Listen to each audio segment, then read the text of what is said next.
Well, we told you about a plan by the Obama administration to send government monitors into newsrooms across the country. The Federal Communications Commission wants to find out how news outlets operate, looking at things like how they choose which stories to run. The plan is sparking very strong reaction, as you might imagine, in press operations across the country, as well as congressional Republicans and defenders of the First Amendment who are none too happy about this development. The American Center for Law and Justice stating this is an extremely troubling and dangerous development that represents the latest in an ongoing assault on the Constitution by the Obama administration, they say. Jordan Sekulow is the executive director of the American Center for Law and Justice, and he joins me now. Jordan, welcome. Good to have you here. Thanks, Martha. For those who missed this, explain what the plan is. Yeah.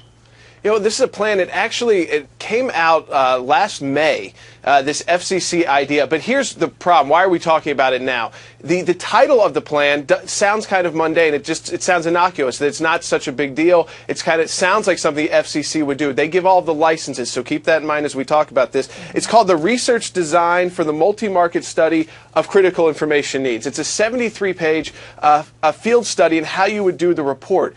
But when you actually start looking into what this does, it sends government, what they call researchers, we call them monitors, into newsrooms, including, by the way, not just broadcast television and radio, but they even want now oversight into newspapers, which the FCC does not have by a statutory basis, to ask questions like, how do you come up with the stories, basically your editorial discretion. They want to ask reporters, do your editors let you run the stories they want, so get involved in office politics, and to look at whether or not there's a perceived station bias for your broadcaster. This is very real, and the FCC was ready to do this starting very soon in South Carolina. But because of the public outcry, we've at least gotten a little bit of pushback. The FCC says they're reconsidering, but they have not thrown this off the table yet. But they also say that these questions are purely voluntary if the organizations choose to answer them, right?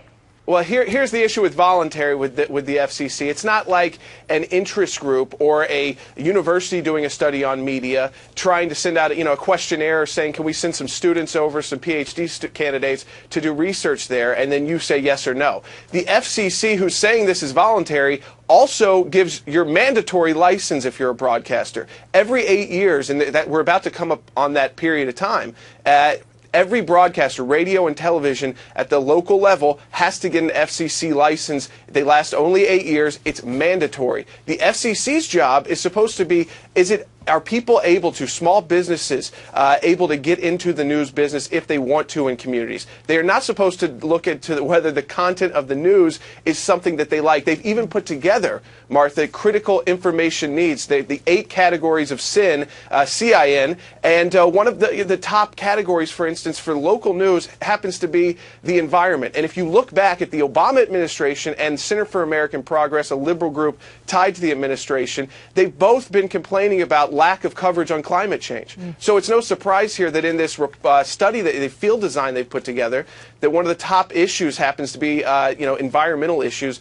that you should be hearing about from your local news. It's interesting. Weather ranks as one of the lowest. Fascinating and frightening in a lot of ways. So how often do these monitors or researchers want to spend time in these newsrooms? Well, they wanted to start in the spring in Columbia, South Carolina. Now, what they have said so far, Martha, is that different news stations there said they have not heard from the FCC. There's been an official statement from the FCC that they are now reconsidering whether they should change this field design model or scrap it altogether. Neither of one of those have actually happened yet. So this would be, again, this is not just a day or two. This is a serious time commitment, a $900,000 study into newsrooms, and that's $900,000 right now. Only focuses in on getting this manual put together, which they did right here, and Columbia, South Carolina. So I mean, good at printing manuals, the government is, aren't they? Right. Jordan, thank you very much. Stay on it, and we will as well. Thanks a lot. Thanks, Martha.